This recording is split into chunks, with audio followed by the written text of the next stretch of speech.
o seu interno. Como é que é isso? Quando uma pessoa está processando determinado tipo de pensamento, com pensamentos de maior intensidade, exibem mais. Pensamentos de menor intensidade emocional exibem menos para o mundo externo.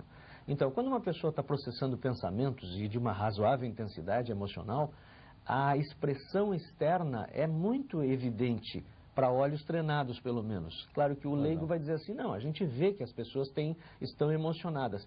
Mas ele não entende como correlacionar as expressões externas das pessoas com os processos internos. Então, uma das coisas que a neurolinguística chama atenção, e que é um óbvio que está na cara de todo mundo, mas pouca gente organizou esse conhecimento do jeito que a neurolinguística está propondo, é o movimento dos olhos.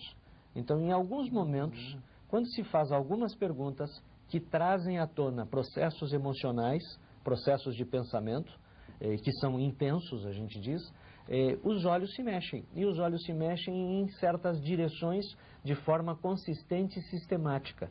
E o movimento dos olhos, para nós que observamos a comunicação das pessoas em neurolinguística, não tem muita importância quando eles estão aleatórios. As pessoas mexem os olhos, eu estou falando com as pessoas, eu estou mexendo os olhos. Agora, se alguém me fizer uma pergunta, e dependendo do tipo de pergunta, se evocar um processo interno muito intenso, os meus olhos vão ter um movimento mais sistematizado, mais consistente. E isto vai revelar padrões de pensamento. Então, tipicamente o exemplo é assim, o nosso telespectador pode fazer esse exercício em casa. Se eu pedisse agora para o telespectador recordar uma imagem lá da sua infância, ou de um tempo muito antigo, provavelmente você, para conseguir fazer esse esforço de pensamento, você vai ter que erguer os olhos. Os olhos, quando se trazem imagens para a mente, eles tipicamente ficam no horizonte para cima.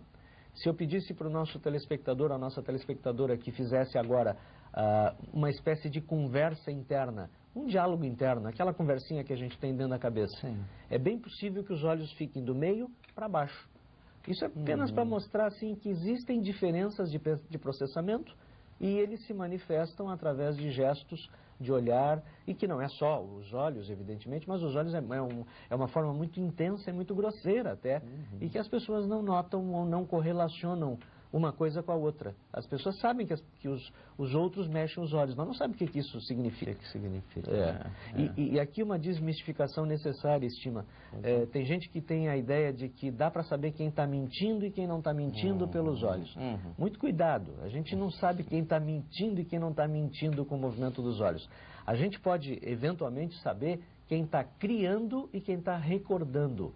Agora, se isso significa mentira, aí você já está entrando no significado do pensamento, que a gente não tem acesso.